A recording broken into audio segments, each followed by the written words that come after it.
नमस्कार साथियों, आप सबका स्वागत है आपके अपने YouTube channel sure competition success पर। और आज हम पढ़ेंगे, देखिए, अपना दूसरा चैप्टर। हमने NCERT स्टार्ट कर रखी है। अभी जो हमारी क्लास चल रही है 7th क्लास की NCERT हम पढ़ रहे हैं। और देखिए सब्जेक्ट हमारा चल रहा है ज्योग्राफी यानी कि भूगोल। तो 7th क्लास का देखिए हम एक चैप्टर भूगोल का पढ़ चुके हैं। आज हम जो पढ़ने वाले हैं वो पढ़ेंगे हमारा दूसरा चैप्टर, जिसका कि नाम है हमारी पृथ्वी के अंदर। यहाँ पर बात हो रही है कि जो हमारी पृथ्वी है उसकी जो आंतरिक संरचना है वो किस प्रकार की है, किस प्रकार से विभिन्न प्रकार की लेयरों से हमारी जो पृथ्वी है उसका निर्माण हुआ है। तो देखिए चैप्टर को हम शुरू करें उससे पहले आप लोगों से विनती है कि आप लोग क्या करें, अगर इस चैनल पर नए हैं तो अभी के अभी चैनल को सब्सक्राइब करें। उसके बाद देखिए अगर आप वीडियो देखते हैं, आपको पसंद आती है और कुछ नया सीखने के लिए मिलता है तो अपने दोस्तों के साथ भी इस वीडियो को जरूर से शेयर करें। तो चलिए स्टार्ट करते हैं आज का टॉपिक, हमारी पृथ्वी के अंदर। तो देखिए जब हमने पृथ्वी की गतियां पढ़ी थी तो मैंने आपको बताया था कि देखिए पृथ्वी जो है वो विभिन्न प्रकार की लेयरों से बनी हुई है। और देखिए जो लेयर हैं यहाँ पर क्या है कि जो लेयर हैं इनका देखिए हर एक लेयर का तापमान, दाब, उसके अलावा घनत्व जो है वो बिल्कुल अलग अलग है। तो उसके हिसाब से क्या है कि देखिए हर एक लेयर जो है वो अलग अलग प्रकार की गतियां करती है। और इस गतियों को क्या कहा गया है, देखिए इनको भूगर्भिक गति कहा गया है। मैंने पहले भी आपको बताया था। अब इसी चीज को ही हमें विस्तार से समझना है कि वो लेयर कौन कौन सी है, पृथ्वी की संरचना किस प्रकार से है। तो देखिए शुरुआत करते हैं यहाँ से। ये क्या है, ये हमारी पृथ्वी है, ये हमारी पृथ्वी है। तो देखिए पृथ्वी के जो बाहर की परत है, सबसे जो बाहरी परत है जिसके ऊपर की देखिए हमारे महाद्वीप स्थित है, उसके अलावा ये जो महासागर या जो भी आप कुछ देखते हैं पर्वत वगैरह सब कुछ जो जहां पर स्थित है, बाहर की जो परत उसका क्या नाम है, उसे नाम दिया गया है क्या, उसे क्रस्ट कहा गया है। क्रस्ट यानी कि देखिए भूपर्पटी, भूपर्पटी इसको नाम दिया गया है, सबसे बाहरी परत है। इसके बाद देखिए इस परत के अंदर अगर आप जाते हैं तो आपको जो दूसरी परत यहाँ पर मिलेगी, इस परत का क्या नाम है, देखिए इसे क्या कहा गया है, इसे मेंटल कहा गया है। ये क्या है आपकी, ये आपकी मेंटल है। मेंटल के बाद तीसरी सबसे अंतिम परत जो कि पृथ्वी के केंद्र का निर्माण करती है, उस चीज को क्या कहते हैं, वो है आपका देखिए क्रोड। क्रोड या फिर इसको क्या कहा जाता है, इसी को ही कोर। ये क्या है आपका क्रोड या फिर कोर। तो इस प्रकार से जो हमारी पृथ्वी है इसकी ये तीन विभिन्न विभिन्न प्रकार की लेयर्स हैं। अब देखिए मैंने आपको बताया कि इन हर एक लेयर का जो तापमान है, जो दबाव है यानी कि प्रेशर, उसके अलावा जो घनत्व है, डेंसिटी, वो क्या है, बिल्कुल अलग अलग है। तो यहाँ पर देखिए एग्जाम में बहुत बार पूछे जाते हैं इस प्रकार के क्वेश्चन घनत्व के बारे में कि किस प्रकार से भाई कम होता है या ज़्यादा होता है अगर हम एक लेयर से दूसरी लेयर की तरफ चलते हैं। तो यहाँ पर देखिए उन्हीं चीज़ों को हम समझ लेते हैं अभी। तो देखिए ये जो क्रस्ट है, यहाँ पर जो क्रस्ट लिखा हुआ है, अगर इसके घनत्व की हम बात करें, क्रस्ट का जो घनत्व है, देखिए क्रस्ट का क्या है यहाँ पर घनत्व, क्रस्ट का जो घनत्व है वो 2.9 ग्राम पर सेंटीमीटर क्यूब है। ये किसका घनत्व है, बाहर की परत क्रस्ट का। उसके बाद देखिए दूसरी जो परत है जिसे कि क्या कहा गया है, मेंटल।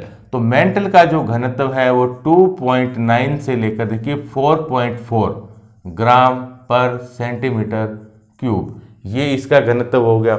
उसके बाद जो बीच का पार्ट है पृथ्वी के केंद्र का जो निर्माण करता है वो क्या है, क्रोड यानी कि कोर। तो देखिए माना जाता है कि जो कोर है वो किसका बना हुआ है, वो लोहे का बना हुआ है। लोहे का वो कोर जो है बना हुआ है। तो उसका घनत्व कितना होगा, देखिए लोहे का जो घनत्व है वो वैसे कितना होता है, 7.86 ग्राम पर सेंटीमीटर क्यूब होता है। लेकिन यहाँ पर देखिए ये जो दोनों लेयर है ये क्या कर रही है, अंदर की तरफ पूरा इन्होंने दबाव डाला हुआ है। प्रेशर हम कह सकते हैं कि बहुत ज़्यादा है पृथ्वी के केंद्र पर।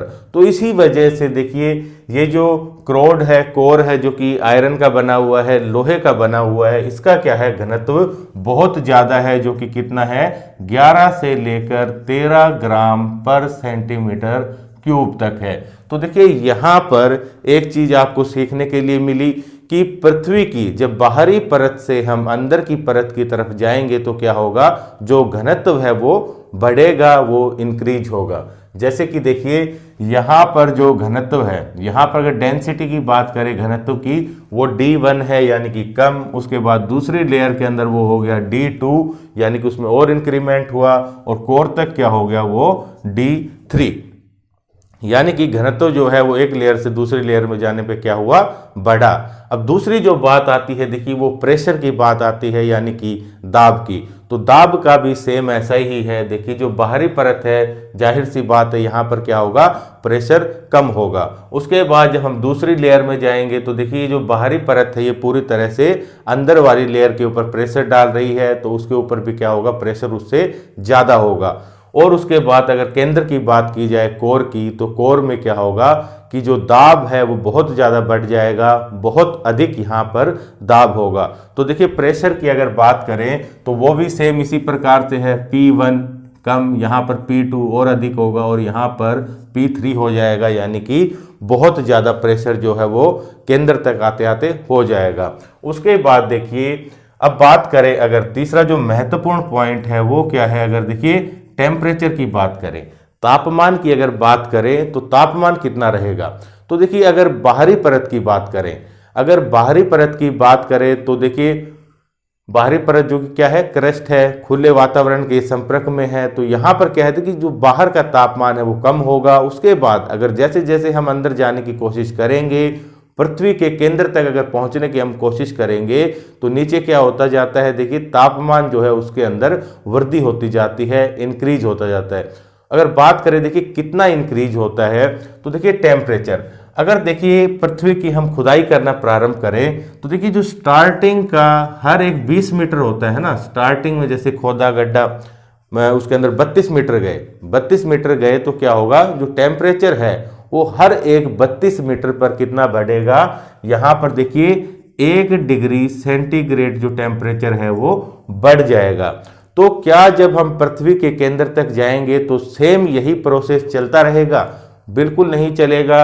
ये जो 32 मीटर चलने पर 1 डिग्री टेम्परेचर के अंदर जो इंक्रीमेंट हो रहा है, ये कब तक चलेगा, 100 किलोमीटर तक ये चीज चलती रहेगी। उसके बाद देखिए 100 किलोमीटर के बाद जब हम नीचे जाने की और अधिक कोशिश करेंगे तो यहाँ पर अब क्या होगा कि हर 1 किलोमीटर के साथ जो टेम्परेचर है वो 2 डिग्री सेंटीग्रेड बढ़ता हुआ हमें प्रतीत होगा।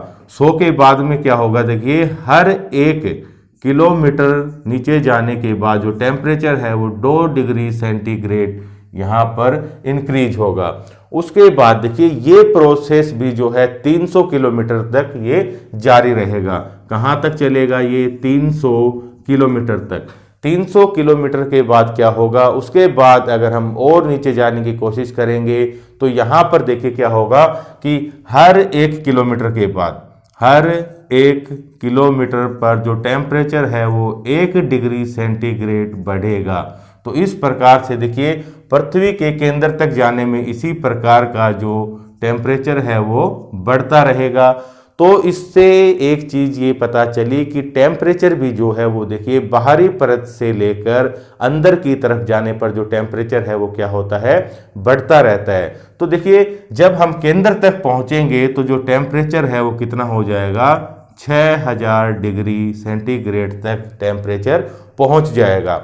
तो देखिए अगर 6000 डिग्री सेंटीग्रेड टेम्परेचर अगर कोर का हम ले तो क्या यहाँ पर ये लोहे का बना हुआ है, तो वो लोहा जो है वो क्या वो पिघली हुई अवस्था में रहेगा, लिक्विड स्टेट में रहेगा?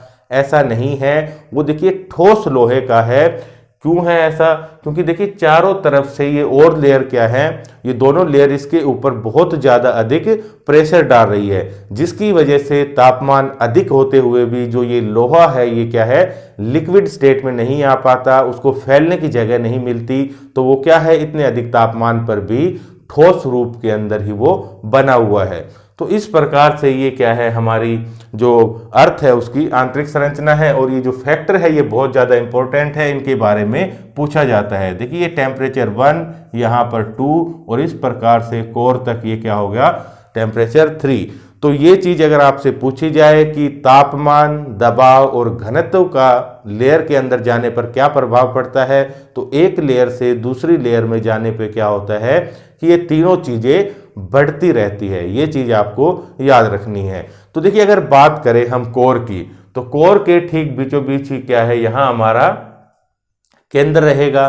पृथ्वी का जो सेंटर पॉइंट है, जो केंद्र है, वो कहाँ है, कोर के अंदर ही बना हुआ है। तो देखिए अगर पृथ्वी की सतह से हम बात करें, पृथ्वी की सतह से बात करें कि जो कोर है ये इसकी कितनी गहराई है इस केंद्र की, तो देखिए अगर पृथ्वी की सतह ये है, अगर हम कोर तक जाने का यहाँ से प्रयास करें, इस प्रकार से अगर हम जाएंगे तो ये जो गहराई है ये कितनी है, ये आपको बताना है। तो देखिए ये कितनी है, ये है 6371 किलोमीटर।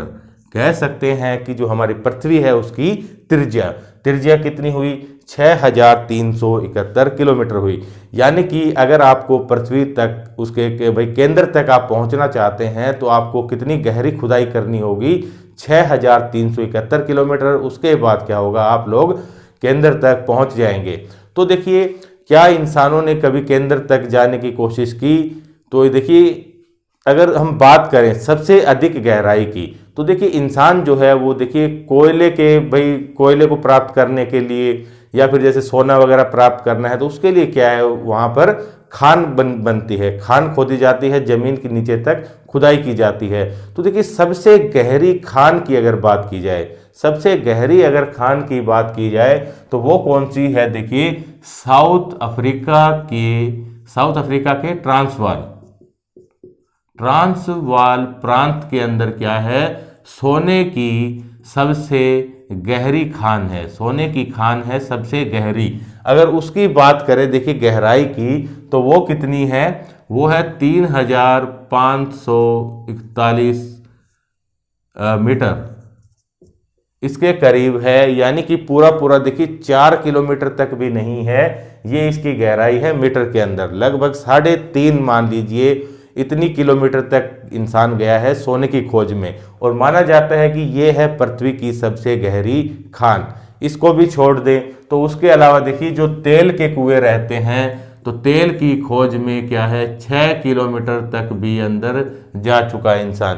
तो बस ये अधिकतम गहराई तक जा चुका है। तो देखिए कहाँ पर 3371 किलोमीटर, 6371 किलोमीटर, और कहाँ पर देखिए यहाँ पर सिर्फ ये कितना है, मान लीजिए 6 किलोमीटर। तो केंद्र तक पहुंचना क्या है, लगभग नामुमकिन है।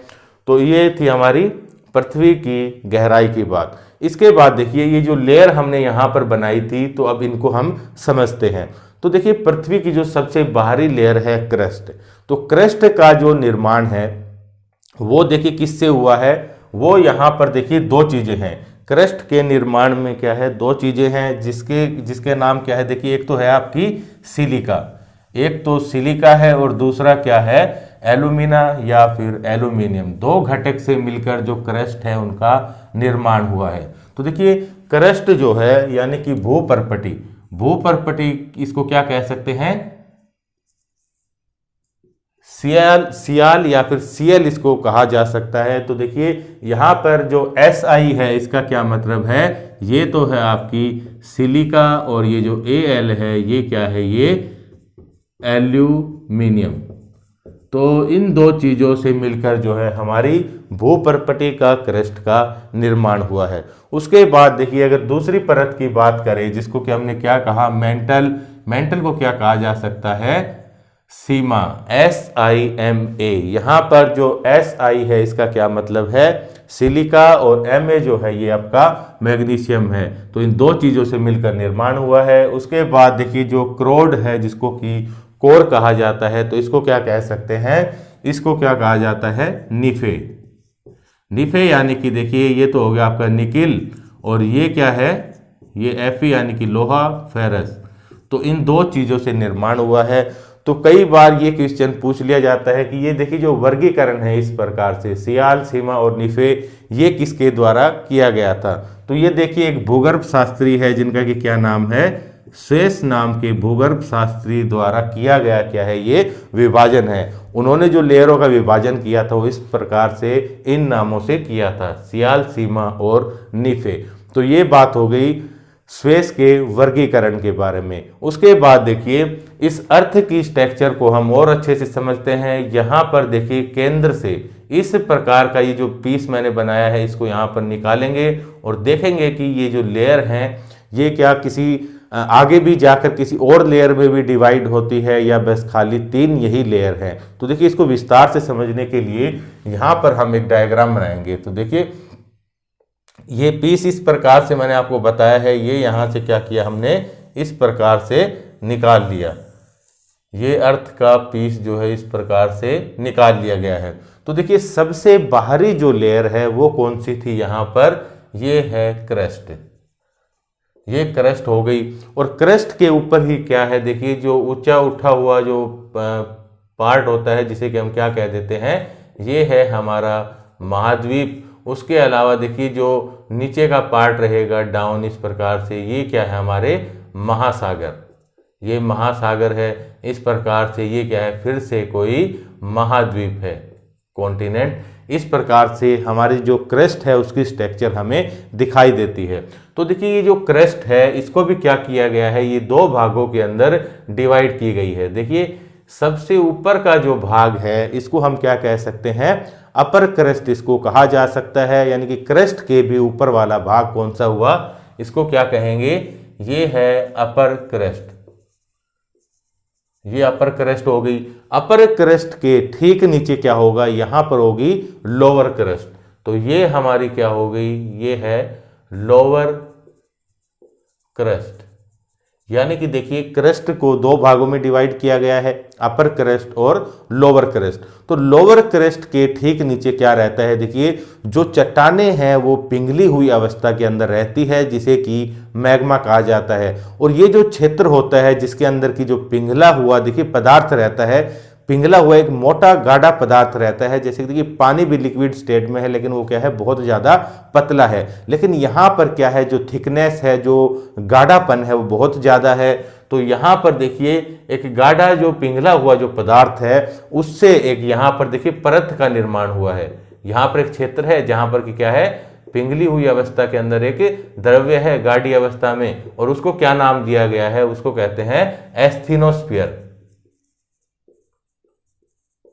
एस्थीनोस्फीयर।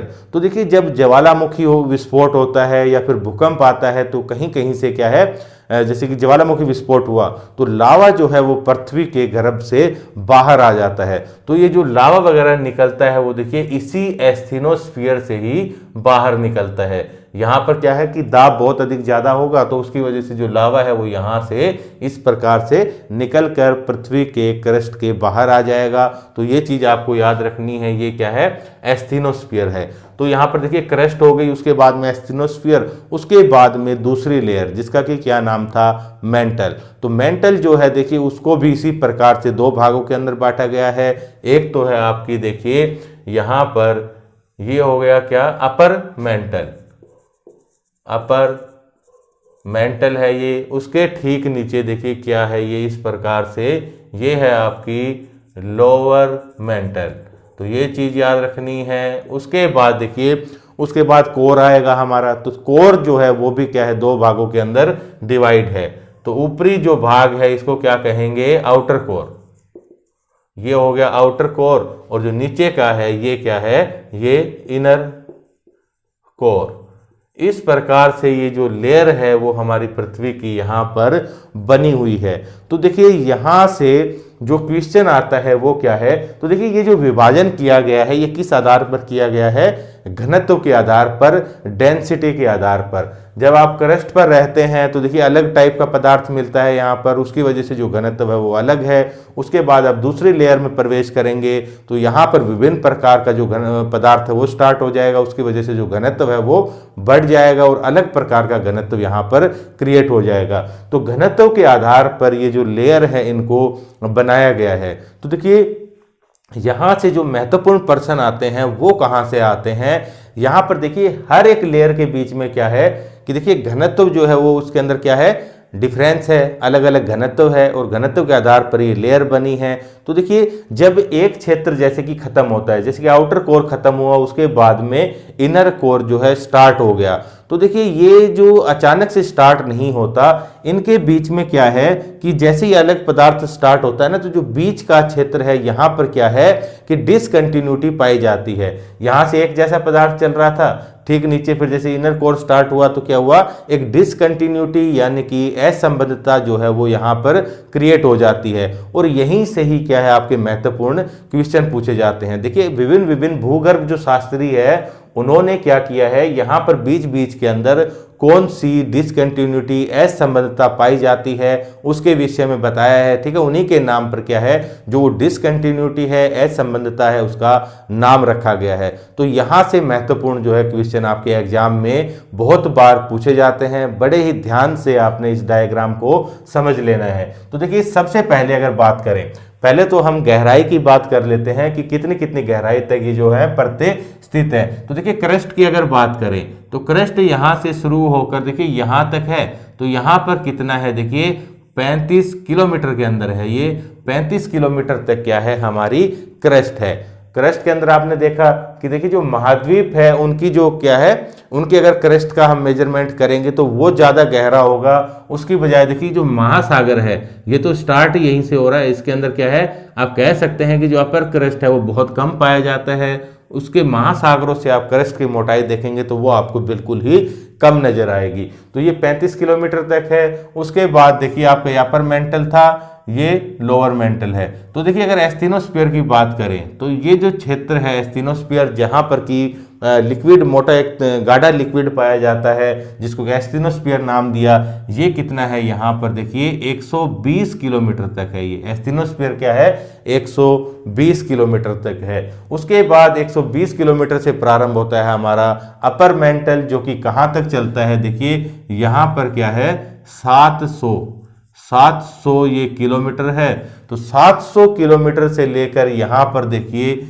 ये है 2900 किलोमीटर, 700 से लेकर 2900 किलोमीटर तक लोअर मेंटल। अगर टोटल मेंटल आप देखेंगे तो देखिए यहाँ से 120 से लेकर 2900 किलोमीटर तक। उसके बाद देखिए 2900 किलोमीटर से आप आएंगे नीचे की तरफ, यहाँ पर क्या है 5150 किलोमीटर, यहाँ तक क्या है आपका आउटर कोर है। उसके बाद यहाँ पर मैंने आपको बताया था कि पृथ्वी का जो केंद्र है वो कितना है, सतह से कितना बताया था 6371 किलोमीटर। तो 5150 से लेकर 6371 किलोमीटर तक ये क्या है आपका इनर कोर है। तो ये चीज आपको याद रख लेनी है। देखिए जो दूरियां हैं वो क्या है, लगभग में है, पूरा पॉइंट टू पॉइंट नहीं है। तो ये चीज आपको इस प्रकार से याद रखनी है। अब यहाँ पर हम बात कर रहे थे डिसकंटिन्यूटी की, यानी कि असंबद्धता की। तो देखिए ये चीज आप अच्छे से समझिए कि यहाँ पर देखिए जो यहाँ पर लोअर जो क्रस्ट है, लोअर क्रस्ट 35 किलोमीटर पर खत्म हो रहा है। उसके बाद क्या है एस्थेनोस्फीयर है।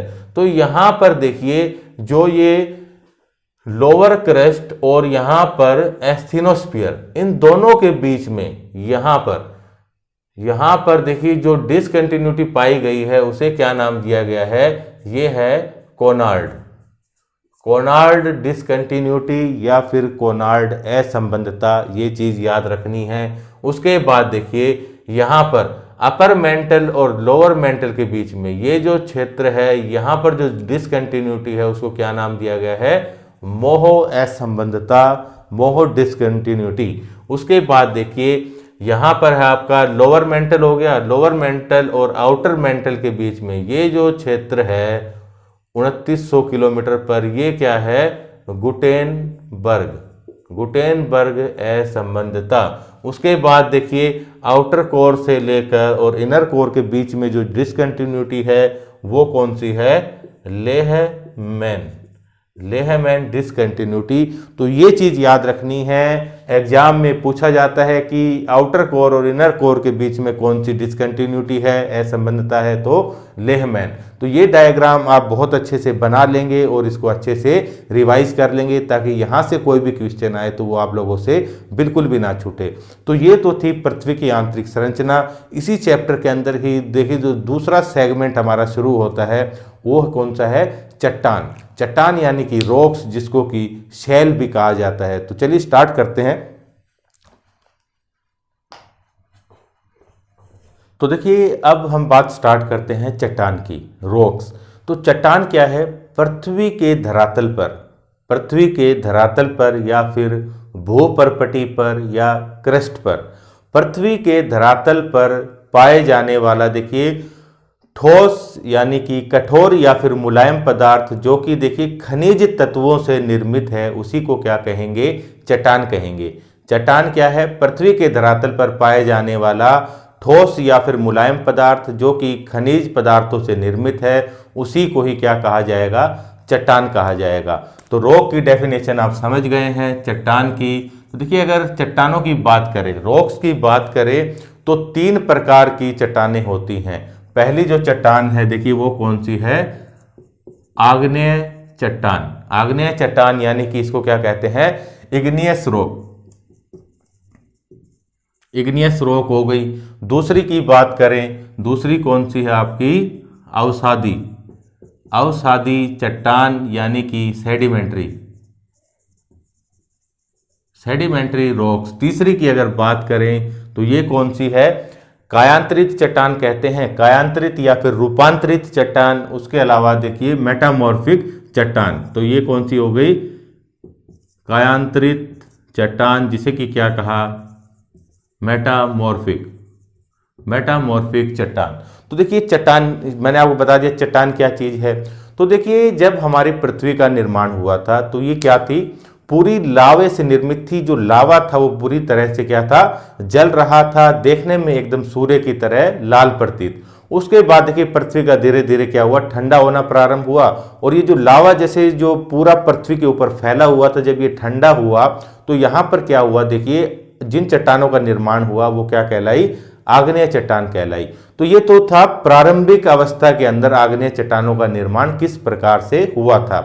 आज के समय में अभी भी आग्नेय चट्टान निर्मित हो रही है। किस प्रकार से? देखिए कहीं पर भी जब ज्वालामुखी विस्फोट होता है, उसके अलावा देखिए भूकंप आता है, जब पृथ्वी के अंदर दरार पड़ जाती है तो वहां क्या है? एस्थिनोस्फीयर से जो लावा है वो बाहर निकलने लगता है। तो ये जो लावा जब बिछ जाता है धरातल के ऊपर और जब ये ठंडा होता है तो इससे जिन चट्टानों का निर्माण होता है तो वो चट्टानें कौन सी कहलाती है? आग्नेय चट्टान कहलाती है, इग्नियस रॉक कहलाती है। तो देखिए यहां पर मैंने आपको बताया कि पृथ्वी पर प्रारंभ के अंदर इन चट्टानों का निर्माण कैसे हुआ, यानी कि हमारी जो पूरी सतह है पृथ्वी की, देखिए उसका निर्माण किससे हुआ था? इग्नियस रॉक से ही हुआ था। बाद के बाद देखिए क्या हुआ कि इनका अपक्षय प्रदन होना प्रारंभ हुआ और उसी से क्या हुआ? अन्य प्रकार की चट्टानों का निर्माण हुआ। तो देखिए इसके बारे में, आग्नेय चट्टानों के बारे में क्या क्या महत्वपूर्ण पॉइंट है वो देखिए यहाँ पर। पहले हम ले रहे हैं आग्नेय चट्टान। तो देखिए सबसे प्रारंभ के अंदर ये बनी थी, तो इसलिए इनको क्या कहा जा सकता है? प्राथमिक चट्टान इनको कहा जा सकता है। ये क्या है? प्राथमिक चट्टान है। सबसे पहले इनका निर्माण हुआ था तो ये क्या है? प्राथमिक चट्टान है। और निर्माण का कारण क्या है इनका? देखिए एस्थिनोस्फीयर से, पृथ्वी के अंदर से जब लावा निकलता है और जब ठंडा होता है, जिन चट्टानों का निर्माण होता है वही क्या है? आग्नेय चट्टान है, इग्नियस रॉक है। तो ये हमारी क्या है? प्राथमिक चट्टान है। इसी से क्या होगा? बाद के अंदर चलकर अन्य चट्टानों का भी निर्माण होगा। तो एक तो प्राथमिक चट्टान है। उसके बाद देखिए क्वेश्चन जो जो आते हैं उस टाइप से मैं आपको बता रहा हूं। जीवाश्म की अगर बात करें तो देखिए जीवाश्म क्या है? जीवाश्म क्या है कि देखिए जैसे कि लावा कहीं पर निकला, उसके अंदर देखिए कोई जानवर या पेड़ पौधा इस प्रकार से दब गया, तो क्या भविष्य के अंदर वो जीवाश्म हमें दिखाई देगा? जब चट्टानों की हम खुदाई करेंगे, चट्टान को तोड़ेंगे, तो क्या वो जानवर की या पेड़ की जो स्ट्रक्चर हमें दिखाई देगी वहां पर? बिल्कुल नहीं दिखाई देगी, क्योंकि जो लावा है वो देखिए पिघली हुई चट्टान है, बहुत ज़्यादा उसका टेम्परेचर है। कोई भी जानवर या पेड़ पौधा उसके संपर्क में आएगा तो वैसे ही जलवाष्प बन जाएगा। तो यहाँ पर क्या है, जीवाश्म जो है वो यहाँ पर नहीं मिलेंगे। जीवाश्म की अगर बात करेंगे तो जीवाश्म जो है वो यहाँ पर नहीं मिलेंगे। अगर आपसे पूछा जाए कि भाई इन चट्टानों के अंदर छिद्र होंगे, छिद्र यानी कि पोरस होगी क्या, ये छेददार होंगी, तो ये छिद्र युक्त चट्टान नहीं होगी, क्योंकि देखिए लावा जो है वो लिक्विड स्टेट में है, जैसे का जैसा निकला वैसा ही जम गया, बीच में कहीं पर हवा आने जाने का कोई जगह उसके अंदर नहीं बचेगी। तो इस प्रकार से ये जो चट्टानें हैं वो क्या है, छिद्र युक्त नहीं होती। उसके बाद अगर आपसे पूछा जाए कि निम्नलिखित में से कौन सी चट्टान जो है वो परत युक्त है, परतों से निर्मित है, तो यहाँ पर देखिए जो आग्नेय चट्टान है क्या वो परतदार है? बिल्कुल भी नहीं है। लावा निकलता है, ठीक है, कोई परत के रूप में नहीं निकलता, पूरा का पूरा लावा इस प्रकार से निकला और यहीं पर ठंडा हो गया और ये क्या बन गई, आग्नेय चट्टान बन गई, इग्नियस रॉक बन गई। तो यहाँ पर जो है परत की अगर बात की जाए तो परत भी यहाँ पर नहीं होगी। तो ये चीज इसके बारे में फैक्ट है, आप लोगों को ध्यान रखना है। तो देखिए यहाँ पर दो प्रकार की आग्नेय चट्टान बताई गई है। तो देखिए वो कौन कौन सी है, एक तो है आपकी अंतर्वेदी आग्नेय चट्टान और दूसरी कौन सी है, बाह्यवेदी आग्नेय चट्टान। तो अंतर्वेदी और बाह्यवेदी इनका क्या मतलब है? तो देखिए लावों इनसे निर्माण तो मैंने आपको बता दिया कि लावा के निकलने से चट्टानों का निर्माण होता है। तो देखिए जब लावा, ये मान लीजिए पृथ्वी का धरातल है, पृथ्वी का ये धरातल है, यहाँ पर क्या है देखिए नीचे एस्थिनोस्फीयर मैंने आपको बताया। तो यहाँ से जब लावा निकलेगा देखिए ज्वालामुखी के रूप में, तो यहाँ पर क्या है, लावा इस प्रकार से फैल जाएगा। तो ये क्या हुआ, पृथ्वी के बाहर एक स्ट्रक्चर का निर्माण हुआ। तो इस प्रकार की चट्टानें जो देखिए पृथ्वी का ये क्या है, यहाँ पर धरातल, ये पृथ्वी का धरातल है। अगर देखिए धरातल से ऊपर ये लावा जम गया और चट्टानों का निर्माण हो गया तो ये क्या कहलाएगा आपका, देखिए बाह्यवेदी चट्टान कहलाएगी। कौन सी, आग्नेय चट्टान। और यही लावा देखिए अगर यहाँ पर एस्थिनोस्फीयर है, यहाँ पर क्या है, पिघली हुई अवस्था के अंदर है पदार्थ, अगर उसको देखिए बाहर निकलने की जगह नहीं मिली और बाई चांस क्या हुआ, पृथ्वी के धरातल के नीचे ही इस प्रकार से जम गया और इसने चट्टान का रूप ले लिया, तो ये क्या कहलाएगा आपका, अंतर्वेदी चट्टान इसको कहा जाएगा, अंतर्वेदी आग्नेय चट्टान इसको कहा जाएगा। तो यहाँ पर देखिए ये कौन सी हो गई आपकी, ये तो अंतर्वेदी हो गई, और ये जो बाहर निकल आया ये कौन सी हो गई, ये बाह्यवेदी हो गई। तो यहाँ पर देखिए जो चट्टान बाहर निकल आई, जिनको कि हमने क्या कहा, बाह्यवेदी चट्टान कहा, तो इन चट्टान को देखिए और क्या कहा जा सकता है, इसी को क्या कहते हैं, बेसाल्ट, बेसाल्ट चट्टान कहा जाएगा। तो देखिए जैसे कि जो हमारा दक्कन का पठार है उसको क्या बोलते हैं, दक्कन ट्रैप कहा जाता है। तो दक्कन ट्रैप जो है वो किसका एग्जाम्पल है, बेसाल्ट चट्टान का एग्जाम्पल है। उसके अलावा देखिए जो महासागर है उनका जो नितल है, नीचे का जो तली है उनकी, तो वो भी क्या है, बेसाल्ट से ही बनी हुई है। तो देखिए मैंने एक दूसरा क्या बताया कि जो लावा है उसको बाहर निकलने का मौका नहीं मिला, वो अंदर ही क्या है, उसने ठोस रूप ले लिया, चट्टान बन गई। तो यहां पर देखिए अंदर जो चट्टान बनी है ये क्या कहलाएगी आपकी, ग्रेनाइट कहलाएगी। ये चीज याद रखनी है, ग्रेनाइट क्या है और बेसाल्ट क्या है। बेसाल्ट तो बाहर निकल जाता है लावा, और ये ग्रेनाइट जो है वो अंदर रहता है। तो ये चीज आपको याद रखनी है। ये किसके बारे में थी, आग्नेय चट्टान के बारे में। दूसरा हम देखते हैं, देखिए यहाँ पर अवसादी चट्टान के बारे में। तो देखिए जब ये मैंने आपको बताया कि लावा से ये निर्मित हो गई हमारी आग्नेय चट्टान, उसके बाद क्या हुआ, देखिए यहाँ पर ये आग्नेय चट्टान है हमारी। तो देखिए बहुत सारे ऐसे कारक होते हैं, वातावरण के हमारे कारक हैं, मानवीय कारक है, जिनकी वजह से क्या है, ये जो चट्टान है इनके अंदर क्या होता है, अपक्षय और अपर्दन की प्रक्रिया यानी कि इरोजन, वो प्रक्रिया इसके अंदर स्टार्ट हो जाती है। जैसे कि देखिए तापमान को ले लीजिए, रात के भाई दिन के समय में सूरज है, बहुत तेज गर्मी है, तो क्या है, सूरज की जो किरणें है वो इसके चट्टान के ऊपर पड़ती रहेगी, चट्टान गर्म होगी और इसका साइज जो है वो क्या है, ये विस्तारित होना प्रारंभ होगा। भाई चीज गर्म होने पर क्या है, फैलती है, उसी प्रकार से ये भी फैलेगी।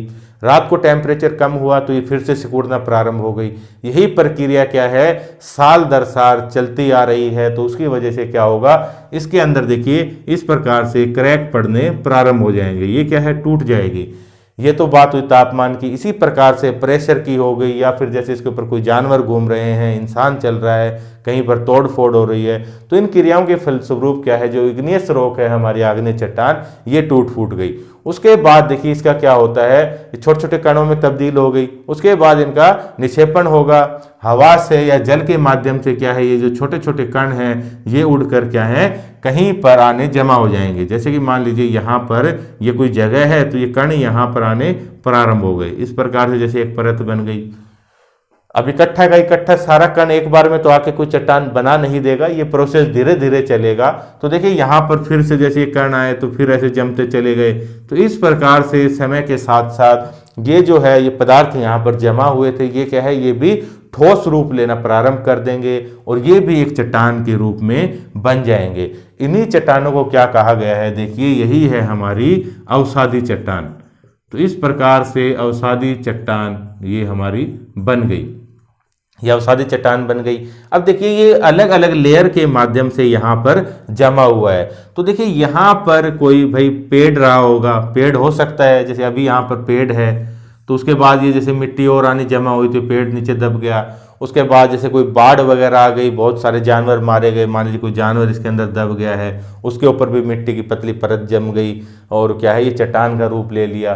तो इस प्रकार से इन चट्टान का निर्माण हो गया। अब देखिए इनकी विशेषताएं यहाँ पर देखिए, जैसे कि मैंने वहां पर बताया था कि पहला क्या था, वो तो प्राथमिक चट्टान थी। अब प्राथमिक चट्टान से इसका निर्माण हुआ है, तो ये क्या है, सेकेंडरी रॉक बोल सकते हैं, द्वितीयक चट्टान इसको कहा जा सकता है। तो यहाँ पर देखिए क्या इसके अंदर जीवाश्म होंगे, तो देखिए जीवाश्म बिल्कुल होंगे। यहाँ पर मैंने आपको बताया कि इग्नियस रॉक में तो संभावना नहीं है, बिल्कुल भी नहीं है, होंगे ही नहीं। सेडिमेंट्री रॉक में, अवसादी चट्टानों में जो जीवाश्म है वो पाए जाएंगे। तो ये चीज़ आपको याद रखनी है।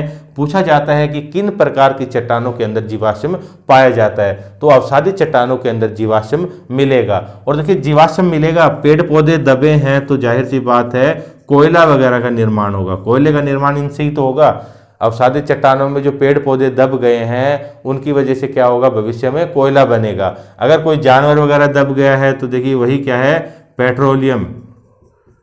पेट्रोलियम का निर्माण करेगा, या फिर जैसे कि देखिए चूना पत्थर, ये सब चीज़ें इनकी वजह से बनेगी, जानवरों की वजह से। तो ये चीज़ याद रखनी है, जीवाश्म पाए जाएंगे और इन जीवाश्म से इन चीज़ों का निर्माण होगा। पूछा जाए, अगर आपसे बहुत बार पूछा भी जाता है कि पेट्रोलियम है, जो कोयला है, वो किन प्रकार की चट्टानों से हमें प्राप्त होता है, तो वो किन से होता है, अवसादी चट्टानों से, सेडिमेंट्री रॉक से। तो ये चीज़ आपको याद रखनी है। उसके बाद देखिए क्या इसमें परतें होंगी, परतें बिल्कुल होंगी। ये चट्टानें जो कैसी चट्टानें हैं, परतदार चट्टानें हैं। सारे की सारी चट्टान का निर्माण एक बार में नहीं होता, धीरे धीरे करके क्या है, परतों के रूप में निर्माण होता है। तो ये क्या है, परतदार चट्टानें इनको कह सकते हैं। यहाँ पर एक बहुत महत्वपूर्ण देखिए क्वेश्चन यहाँ पर आता है कि अगर आपसे पूछा जाए कि पृथ्वी पर सबसे अधिक मात्रा में, भूपर्पटी पर सबसे अधिक मात्रा में कौन सी चट्टानें प्रेजेंट है, तो वो कौन सी है, देखिए इग्नियस रॉक ही प्रेजेंट है। सबसे ज़्यादा कौन सी है, इग्नियस ये है, 90 से लेकर 95% तक ये प्रेजेंट है। लेकिन अगर क्वेश्चन इस प्रकार से पूछा जाए कि भूपर्पटी पर सबसे ज़्यादा कौन सी चट्टान दिखाई देती है, तो वो दिखाई देने वाली कौन सी है, अवसादी चट्टान है। देखिए इग्नियस रॉक क्या है, धीरे धीरे कण का अपक्षय अपरदन प्रारंभ हो गया, ऊपर के कण जो है टूटे हुए हैं, तो ऊपर का भाग क्या बन गया है, अवसादी चट्टान। देखने में तो ज्यादा कौन सी लगेगी, अवसादी चट्टान, वैसे कौन सी है, इग्नियस रॉक है। तो ये चीज याद रखनी है। जीवाश्म पाया जाएगा, ये चट्टान क्या है, परतदार होगी। अगर बात करें पोरस होगी, छिद्रयुक्त, तो छिद्रयुक्त बिल्कुल होगी, कणों के माध्यम से इसका निर्माण हुआ है, तो ये क्या है, पोरस है, छिद्रयुक्त ये है। उसके अलावा देखिए अगर एग्जाम्पल की बात करें, तो देखिए सबसे महत्वपूर्ण एग्जाम्पल जो है वो क्या है, बालू का पत्थर, यानी कि सैंडस्टोन इसको कहा जाता है। तो इसका नाम याद रखना है। देखिए जितने भी भवन निर्माण की जो भी सामग्री है, यानी कि जब हम बिल्डिंग का निर्माण करते हैं, तो देखिए जो पत्थर वगैरह हैं वो सब क्या है, इन्हीं प्रकार की चट्टानों से निकलते हैं। भवन निर्माण की जो सामग्री है वो इन्हीं प्रकार की सेडिमेंट्री रॉक से निकलती है। तो देखिए बालू का पत्थर की अगर बात की जाए, जैसे कि सैंडस्टोन कहा जाता है, तो भारत के अंदर बहुत सारी ऐसी इमारतें हैं जो कि इस पत्थर के द्वारा बनाई गई है। जैसे कि देखिए दिल्ली का भाई लाल किला है, रेड फोर्ट हो गया, जामा मस्जिद है, फतेहपुर सीकरी का अपने क्या है बुलंद दरवाजा हो गया। इस प्रकार की इमारतें जो आपको देखिए लाल पत्थर जो होता है उस प्रकार का, तो ये क्या है बालू का पत्थर है। आप लोगों के लिए मेरा क्वेश्चन ये है, आपको ये बताना है कि देखिए हमारी विश्व की सबसे खूबसूरत इमारत जिसको कि हम ताजमहल के नाम से जानते हैं, उसका निर्माण देखिए संगमरमर से हुआ है। और संगमरमर कहाँ का? राजस्थान के नागौर जिले के देखिए मकराना से निकाला हुआ संगमरमर जो है उससे क्या हुआ है, ताजमहल का निर्माण हुआ है। आप लोगों को ये बताना है कि जो संगमरमर है वो देखिए किस प्रकार की चट्टान का उदाहरण है। क्वेश्चन आप नोट कर लेना, इसका जवाब जो है हमें कमेंट बॉक्स के अंदर जरूर देना। तो बात चल रही थी बालू का पत्थर की, सैंडस्टोन की, तो मैंने आपको इसके एग्जाम्पल बताए। उसके अलावा देखिए यहाँ पर और एग्जाम्पल दिया था चूना पत्थर जिसको कि लाइमस्टोन कहा जाता है, तो ये भी किसका एग्जाम्पल है? सेडिमेंट्री रॉक का। कोयला जो है वो भी क्या है? सेडिमेंट्री रॉक का ही एग्जाम्पल है। इसके अलावा देखिए भाई जिप्सम है, इसके अलावा जिप्सम हो गया, एक चिक्का एक प्रकार है, चिक्का हो गया। तो ये सब क्या है इसके महत्वपूर्ण एग्जाम्पल है। सबसे ज़्यादा और देखिए पूछ लिया जाए कि भाई जो नमक है, जो साल्ट हमें मिलता है वो किसका एग्जाम्पल है? वो किसका एग्जाम्पल है? अवसादी चट्टान का एग्जाम्पल है। इसके अलावा भाई यही है एग्जाम्पल महत्वपूर्ण, अन्य एग्जाम्पल भी है। तो देखिए ये सब चीज़ें जो कॉमन एग्जाम्पल है आप लोग क्या करेंगे, इनको ध्यान रखेंगे। देखिए कोयला पूछ लिया जाता है, पेट्रोलियम है, उसके अलावा बालू का पत्थर है, जिप्सम है, चिक्का हो गया, चूना पत्थर हो गया, ये सब क्या है? Sedimentary rocks. उसके बाद में तीसरी जो चट्टान है हमारी, ये क्या है? कायांतरित चट्टान। कायांतरित चट्टान, इसको रूपांतरित चट्टान भी कहा जाता है, मेटामॉर्फिक चट्टान भी कहा जाता है। तो ये चीज़ अब आपको बतानी है कि देखिए भाई कायांतरित का क्या मतलब है? एक चीज का दूसरी चीज के अंदर परिवर्तन हो जाना ही क्या है? मेटामॉर्फिज्म कहलाता है। कायांतरित या फिर रूपांतरित, अपना रूप को कोई चेंज कर ले, काया को बदल ले। तो इसी का ही देखिए जैसे कि कोई आग्नेय चट्टान है, अगर इसके देखिए रूप में परिवर्तन हो गया है, इनके गुण धर्मों में परिवर्तन हो गया है, तो ये किस प्रकार की चट्टान कहलाएगी? कायांतरित चट्टान कहलाएगी।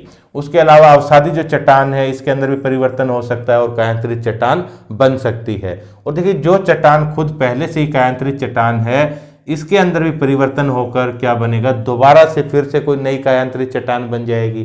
तो ये क्या है? कायांतरित चट्टान इस प्रकार से है।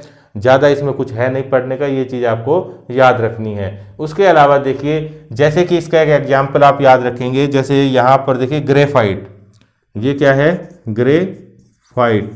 तो ग्रेफाइट के ऊपर देखिए कोई जैसे कि वातावरण के कारक है, कोई भी अन्य कारक, बाहरी कारकों ने काम किया, तो ये जो ग्रेफाइट है ये देखिए ये तब्दील हो जाता है किसके अंदर? निस भी क्या एक प्रकार की चट्टान है। तो ये जो इस प्रकार से परिवर्तन हुआ, ग्रेफाइट से जो निस का निर्माण हुआ, ये क्या है? कायांतरण का एग्जाम्पल है, मेटामॉर्फिज्म का एग्जाम्पल है। ये आप लोग क्या करेंगे? ध्यान रखना है, बहुत इंपॉर्टेंट है। तो उसके बाद देखिए एक चीज और महत्वपूर्ण, चट्टानों की जो कंपोजिशन है, अगर आपसे पूछा जाए कि देखिए चट्टानों के अंदर सबसे ज्यादा मात्रा में कौन सी चीज पाई जाती है, भूपर्पटी के ऊपर सबसे ज्यादा मात्रा में कौन सा तत्व विद्यमान है, तो अगर इसका जवाब पूछा जाए तो ये क्या होगा? देखिए नाइट्रोजन जवाब नहीं देना है। नाइट्रोजन तो जो है वो किसके अंदर? वातावरण के अंदर पाया जाता है सबसे ज्यादा। चट्टानों की बात हो रही है तो सिलिका भी ये जवाब नहीं देना है, सिलिका भी क्या होगा? गलत हो जाएगा। सबसे ज्यादा मात्रा में जो पाया जाता है वो पाया जाता है ऑक्सीजन। देखिए लगभग 48% के आसपास क्या है? ये भूपर्पटी पर ये तत्व पाया जाता है ऑक्सीजन। तो देखिए चट्टानें मैंने आपको क्या बताया कि क्या होती हैं? ठोस या मुलायम पदार्थ जो किससे बना हुआ है? खनिजों से बना हुआ है। तो देखिए विभिन्न प्रकार के जो तत्व हैं, जैसे कि भाई सिलिका है, एल्यूमिनियम है, निकिल है, फेरस है, उसके अलावा कैल्शियम भी पाया जाएगा, अलग अलग प्रकार की चीज़ें पाई जाएंगी। तो ये सब चीज़ें क्या करती है? देखिए आपस में या फिर जैसे कि ऑक्सीजन के साथ ये क्या करती है? क्रियाएं करती हैं और क्या बनाएगी?